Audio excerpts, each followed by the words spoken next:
Ni amakuru yongeye kumvikanaho polisi yamaze gufata amabandi, abajura, abicanyi, ingegera ndetse n'abahemu bagera kuri 17 biraye mu baturage mu karere ka Nyanza, bakabatema ndetse bakabiba amafaranga arenga kuri miliyoni 1 n'igice, bagatwara amagaze, bakangiza amato y'abaturage, bakangiza akabari k'abandi, bakamena ibintu, bakangiza amaresitora, bagatwara inkoko, bagakora ibikorwa byose by'urugomo, barangiza bakarenzaho no gutema abaturage 8, harimo 2 bacuruzaga resitora ndetse n'akabari, harimo n'abandi 6 bakoraga muri kampani yitwa Alumaha icukura amabuye y'agaciro.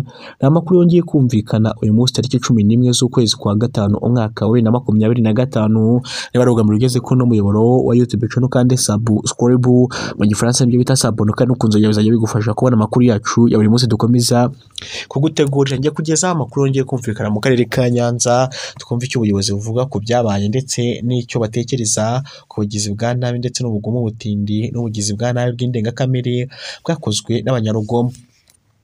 Nagutindiye rikamere mu makuru yacu ngo no buryo abantu bakekwaho gutera ikirombe cya Protein Nyanza bafashwe. Abantu 17 bagabye igitero kuri kampani icukura amabuye y'agaciro mu karere ka Nyanza batawe muri yombi. Abagizi ba nabi ko bagera kuri 17 batemaguye abantu bagera ku 8. Abataye muri yombi nabo mu karere ka Nyanza mu murenge wa Nyagisozi mu karere mu kagari ka Kibirizi mu mudugudu wa Muhaga ndetse na Gihimbi mu ijoro ryo kwa 8 Gicurasi 2025 rishyira kuri 9 Gicurasi 2025 nibwo inzego z'ibanze za polisi na daso bagendereye ku makuru bari bafite bafashe bari abantu mu ijoro ryo kwa 6 Gicurasi 2025 bikekwa ko aribo bagiye mu kirombe gicukurwamo amabuye y'agaciro cya kampani yitwa Alumaha muri kariya kagari kagahunga mu mudugudu wa Gatare. Bakomeretsa abantu 8, biba amafaranga ndetse bangiza ibikoresho, banibye amabuye y'agaciro nk'uko igitangazamakuru Umuseke ndikukesha inkuru yagiye abigezwaho makuru ya mbere. Mu bantu 17 bafashwe kandi banakekwaho kugira uruhare mu gucukura no kugurisha amabuye y'agaciro mu buryo butemewe ndetse bakanakomeretsa abaturage. Abafashwe mu makuru muri bo, umukuru muri bo afite imyaka 58 naho muto muri bo afite imyaka 16 yonyine y'amavuko. Umuvugizi wa polisi mu ntara y'Amajyepfo SP Emmanuel Habiyaremye yabwiye igitangazamakuru Umuseke ko ndi gukesha inkuru ko ati bari abantu banakekwaho gucukura no kugurisha amabuye y'agaciro bidakurikije amategeko, aho banafatanywe moto 2 bakoresheje mu kuyatwara. Izo moto zifungiye kuri station ya polisi ya Nyagisozi, iperereza rikaba rigikomeje. Abafashwe bafungiye kuri station ya polisi ya Busesamana mu karere ka Nyanza. Polisi burira umuntu wese watekereza nabi yijandika mu gukora ibyaha kubireka agakora imirimo yemewe kuko azabigerageza bizamugwa napi, ntabwo bizigira bigwa mu mahoro.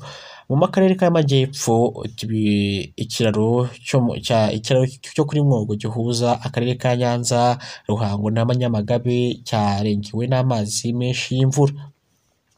Bamwe mu baturage n'abashoferi bakoreshaga uyu muhanda uva mu murenge wa Kabagari w'akarere ka Ruhango ni mu murenge wa Cyakabakamyi mu karere ka Nyanza, wambuka mu murenge wa Kaduha mu karere ka Nyamagabe, bivuga ko imvura nyinshi maze iminsi igwa yangiritse cyangwa se yahagaritse ingendo z'imodoka zihuza imirenge. Yakomeje agira ati Magabiri Pascal, umwe mu bashoferi bakoreshaga uyu muhanda, bwiye igitangazamakuru Umuseke ko imvura yahagaritse urujya n'uruza rw'abantu n'ibintu byabo. Magabiri avuga ko bavanye abagenzi mu mujyi wa Kigali abajyanye i Kaduha babura uko bambuka. Yakomeje agira ati amazi yarengeye ikiraro n'umuhanda w'ibitaka kuko wahise ucikamwo kabiri. Uyu mushoferi avuga ko abadatinya amazi abarimo koga abandi bakabaheka kugira ngo babambutse. Avuga ko hari abagenzi benshi kampani yasubije amafaranga yabo bari babishyuye kuko atabagesheje aho bakekaga kujya.